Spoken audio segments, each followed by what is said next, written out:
Assalamu alaikum wa rahmatullahi wa barakatuh. May the peace, blessings, and mercy of God be upon you all. Today we have with us Brother Ty Carter. Brother Ty Carter has been Muslim for a little over 3 years now. Yeah. And he's going to tell us a little bit about what sparked his initial interest in Islam. So Ty, tell us a little bit about that. Bismillahirrahmanirrahim. Assalamu alaikum wa rahmatullahi wa barakatuh. Well, my initial interest was kind of really on and off in a span of about 3 years.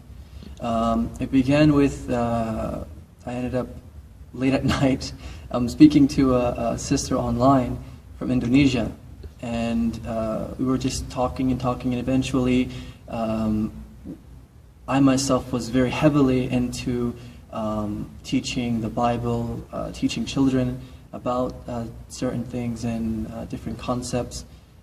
And then just kind of helping that transition into also their lives at homes.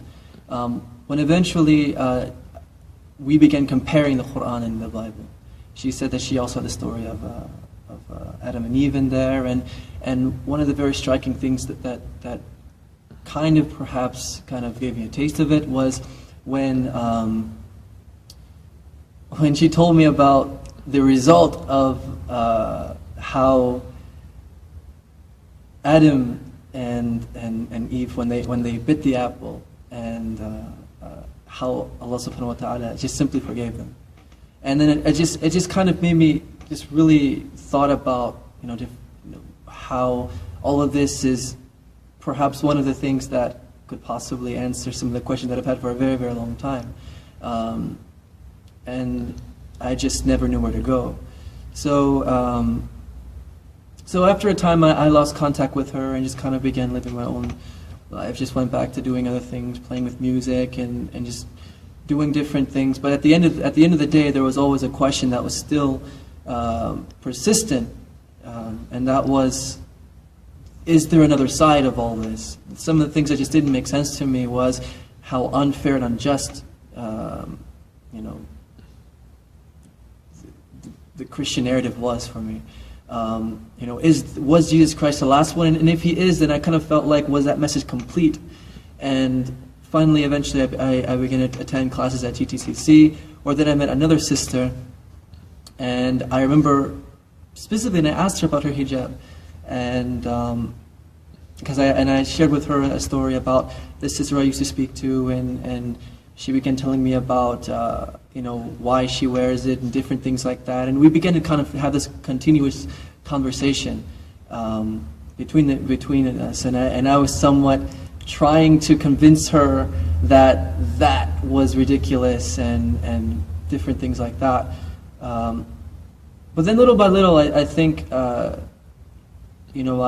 began to kind of question my own thing, and I actually ended up meeting a brother, and we had a conversation about Jesus Christ and different things like that. And I said a very strong statement that to this day it troubled me, and it made me kind of wonder about my deep concern with God, and my deep concern with religion, and my deep concern with my own soul. And I said to myself, whatever it is that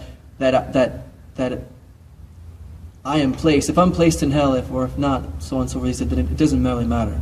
I said this, and I said I deserve it, and I said whatever is the truth, and I was kind of arrogant about it. And eventually, that same sister brought back some material from a tour that was being taken place called Meet Your Muslim Neighbor, and that's when I kind of began to read the Quran more often. I spent nights, I spent days, and little by little, I found it to really put everything into perspective for me.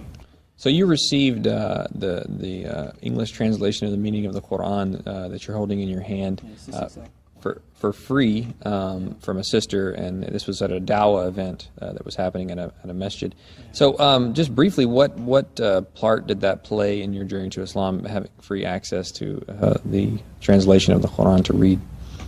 Well, for the most part, again, I didn't really know much about the Quran. I did know that it was in Arabic. But naturally, if it is a world religion, then it only made sense that it would be accessible to the public and those who would be curious about it. And at first, I was only looking at things online, just kind of reading some small stuff here and there. But eventually, when I began reading the Quran itself, the very first thing that I began reading about was Surah Al-Baqarah. And obviously, in the beginning, Allah subhanahu wa ta'ala begins to talk about how faith and guidance works, and what kind of examples there are out there. The people who Allah may find guidance just for a moment, and then it's snatched away from them. And I began to kind of put myself into that situation. It began to make me reflect over my own situation and think, man, like, I've been sincerely trying to seek God, since I was little. I was the only one in my family going to Bible studies, the only one in my family going to different communities and trying different things. And I still felt this emptiness. And finally, when I got this translation of the Quran, I really felt like all of my answers were being, all my questions were being answered. And so it was a real blessing to receive this. That's amazing.